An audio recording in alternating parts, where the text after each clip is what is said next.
and welcome back to HEMAFightBreakdowns. Today I'm going to be breaking down the SERFO 2025 Finals Longsword match between Benjamin Aycrigg and Paul something. I don't know who it is. Nobody decided to label their videos, and I've asked a bunch of people and they haven't responded to me. So I've been trying to squint at the small shots at the scoreboard for about 30 minutes and I can't figure out what it says. So Paul something, feel free to post your name in the comments and I'll edit the video title. But for now, I don't know who you are. So for our first exchange, we have our usual feeling out period, only it's a little bit more frantic than normal because Ben is on a quest to circle the ring 80 times and it's not going to take him 80 days to do it. He is absolutely moving everywhere.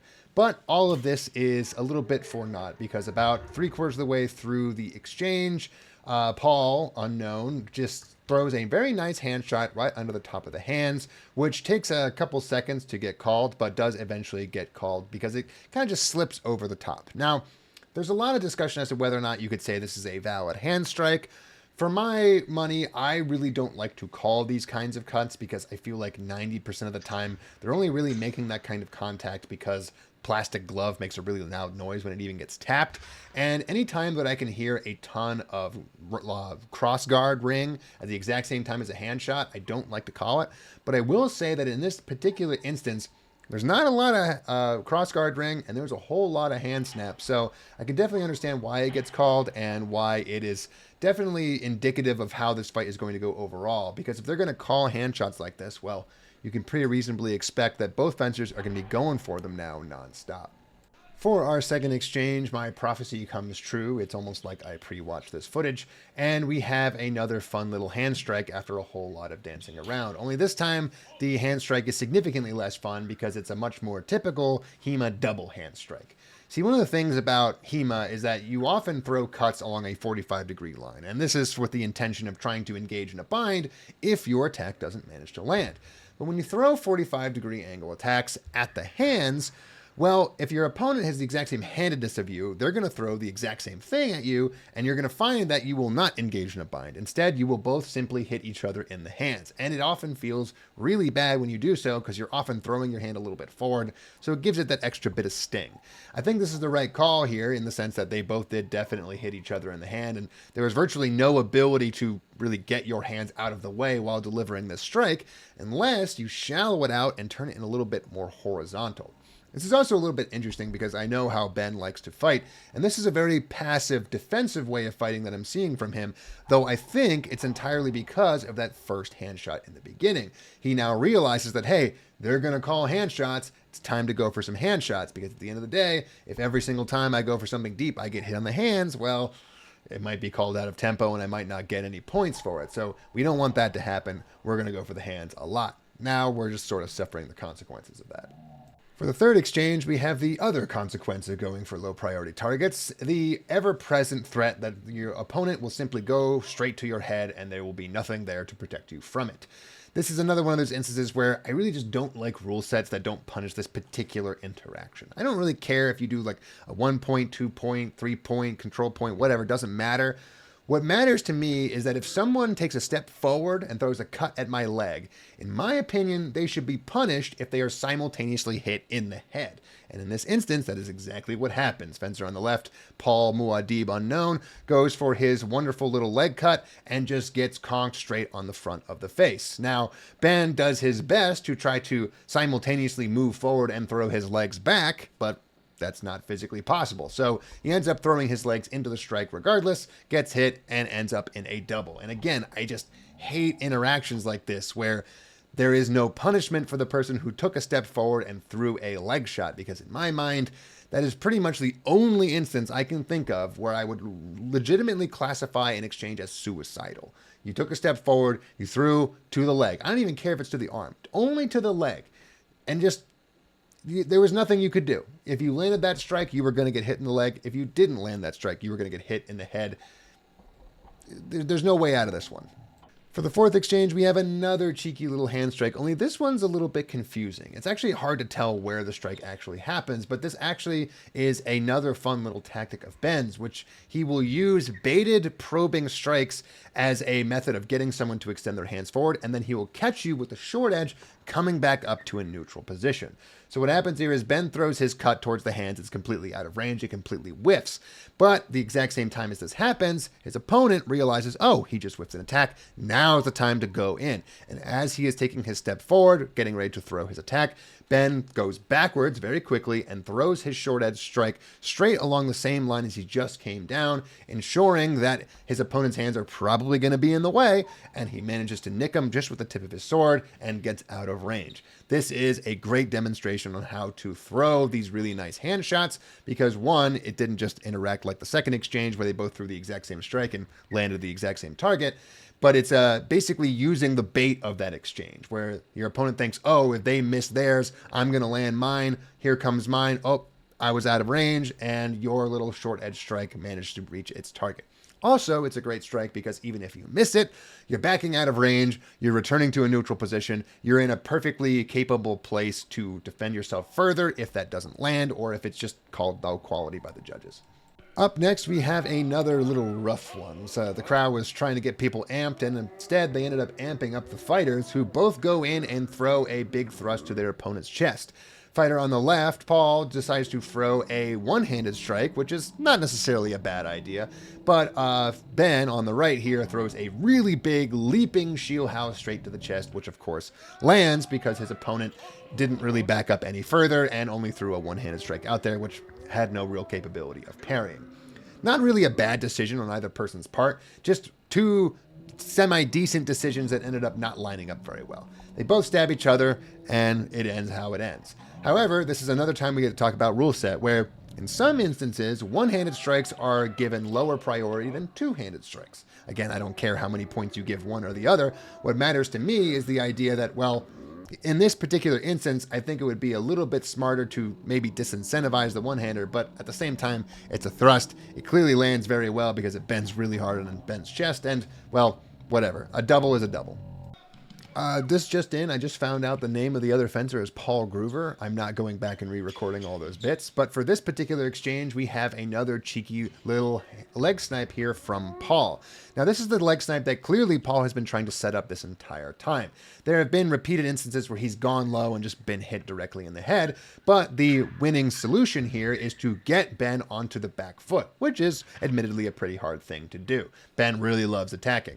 So, in order to get him onto his back foot, what he basically did was he waited for him to do his patented side shuffle step. And this is a really great time to throw a leg cut because, one, you can more or less sort of guess where your opponent is going to be shuffling towards, but more importantly, because they're neither going backwards or forwards, they're significantly less likely to actually attack out of the situation. They're moving off to an off angle that might not be conducive to any sort of attack off the beginning, and because they're not moving forward, they might not have the forward momentum to close the distance and actually reach you. So if you take this opportunity when they're backing to the side and you just swipe at the legs, decent chance you'll hit one or both of them because they're both going to be in line, and your opponent is more likely to try to parry. Ben does a really great job of trying to void his legs out of the way, but finds that the specific footwork that he chose to do at the time just didn't leave him in a position where there was any choice in the matter. He gets winged into the leg, and he tries to throw a little bit of a parry, but of course you can't really parry your legs from a plow position. So he gets hit, it's free, and he kind of walks away back to his corner a little bit sad. Next up, we have another cheeky little hand snipe from Mr. Groover, and another little instance where we get to talk about intention. Now, it is clearly the intention here of Paul to wind up into a guard in order to threaten Ben and force him onto the back foot, at which point he throws a hand strike instead of a deep strike in order to kind of play to that subversion of expectations. The idea is that when Paul goes up into his left ox, he then pivots and he looks like he's going to throw the biggest, heaviest leftover how he's ever thrown in his life, and instead he doesn't really move forward. He swipes it right at the hands, and it manages to clip Ben in the hands as he is pulling his hands backwards to defend himself from the big head strike that he probably thought was coming. This is a really great demonstration of feinting in a slightly different way than I think most people are used to. With most people, they feint by gesturing that they're going to attack, rather than gesturing that they're going to attack a very particular way.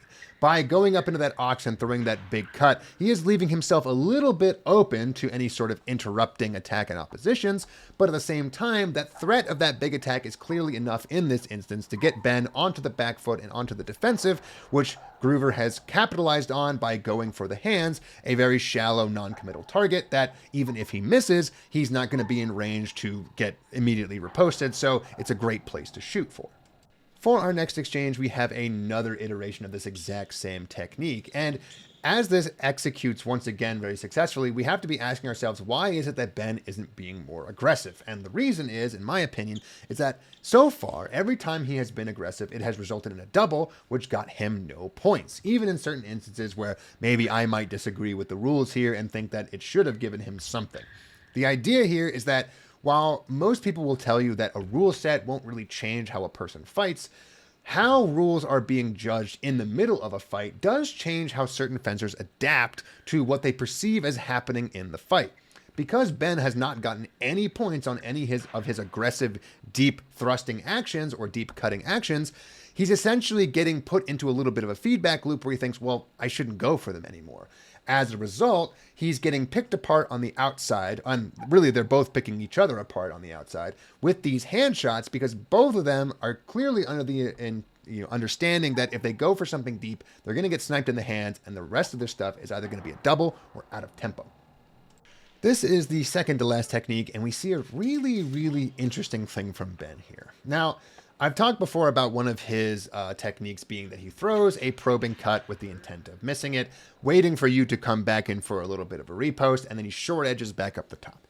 This, in my mind, is a similar sort of situation where he throws a probing flat shield how forward, intending for it to be either out of range or parried a little bit, and then as you're going for your follow-up, he basically picks up his blade, puts it down on the other side very quickly, and flicks another flat shield how into the target. It's a really interesting idea because on the one hand, it makes no sense. Because if you throw a flat shield how and it gets parried by a cron, well, chances are your opponent's going to immediately repost right onto you. Why would this kind of flicking second flat shield how work? But when you think about it, actually it does make a little bit of sense. See, one of the things about the flat shield how is that it allows you to kind of wiggle the tip pretty nice. We have flexible blades, and when you flat slap with the blade forward, it lets your blade do a little bit of a U-B. Now, for landing a thrust, this makes a whole lot of sense because if your blade tips down, it can sometimes go over the parries of certain people and, end up landing in the chest. But in this instance, the little bit of U-bend is on the back edge. And what I think this is allowing Ben to do is it's allowing him to reassert his tip and get it around the blade and the guard of his opponent, even though he's just landed into their cross guard by using the flicking style motion to pull out and then flick it right back in on the opposite side. This also does a pretty okay job of defending himself from any actual reposts, because if you decide to parry this first flat shield how and then come straight back down the middle, well, you're going to find that Ben's crossguard is still very much horizontal and still very much in front of his face, which means even though he has decided to change over, or Zukin, I guess it's sometimes called, onto another position, he'll still have what is basically the center line, and if you're not careful, you're going to get locked out and stabbed really, really good. Considering that he's doing this all with really great forward momentum and good extension of the arms and shoulders, there's a decent chance that if his sword is maybe a little bit longer than yours, or you don't reassert your repost quite properly, you're going to end up with not the center line and a shorter route to your target, meaning that his thrust will land and yours will get nothing. Now, all in all, though, at the end of this exchange, I'm still not 100% sure that second thrust really landed great. It does look like it kind of tickled the bib a little bit, but it does get called, and it does give Ben some crucial points here, which up until now had been basically within killing distance of each other. So after last exchange, Ben clearly gets back into his groove a little bit and goes for another one of his famous offline Zornhau Ort into upper shield how scheitel stab things. I don't really always know what to classify it as, but in my mind, one of the things that makes Ben such a unique fighter is that he uses this offline footwork, this really, really big offline footwork where he'll move just feet at a time from one side to the other to give himself a really dominant angle, at which point he will throw a big Zorn straight to your head and use the ensuing bind that he gets out of that to make a couple of decisions. Sometimes, if you parry really, really strong, he'll just continue to Zwerk on that side and continue to move to that side, knowing that you're kind of stuck in this awkward position. But this time, what he did was he felt that he was in a bind where he still had the center line, or at least the new center line that he asserted by moving 6 feet to his right, and then stabs over the top while jumping up. This little bit of a jump helps get him a little bit of an extra angle so that he can wind up and then point his tip down and bury it into the chest. And this thrust definitely lands. At which point, after it lands, Ben continues his forward momentum with his jump and ends up getting kind of zwerked into the back of the head a little bit. Maybe it would be a good idea to constantly look at your opponent in the eyes as you're doing this, but at the end of the day, nothing you can do about it. That afterblow is definitely out of tempo. Ben gets another critical 2 points and ends up winning the fight overall. So a really cool fight, some great interactions with outside fencing versus inside fencing, a great demonstration sometimes where you have to be willing to commit to the bigger strike, even if the rules do not necessarily cover for you, because at the end of the day, if all that happens is that you get a double, well, that does suck, but if you don't lose points off of it, maybe it does sort of behoove you to be going for those deep targets. Perhaps if Paul had started going for deeper targets a little bit faster, he might have been able to get a couple of crucial stabs off, and he would have been in the right place. At the exact same time, though, it does look like we also have a little bit of a defensive versus defensive mindset for most of this fight, where they're both going for these hand shots, just trying to get the one up on the other person over and over and over again, but never really seeing a situation where one person was absolutely dominating the outside line game. Definitely, again, would have benefited Paul to switch it up the second he realized that while he was getting some good points, he wasn't necessarily getting very much ahead in the fight and he needed to change it up. Great fight overall, lots to learn from, and hopefully I will have more from SERFO as people actually bother to upload some footage. I will see you then on Thursday.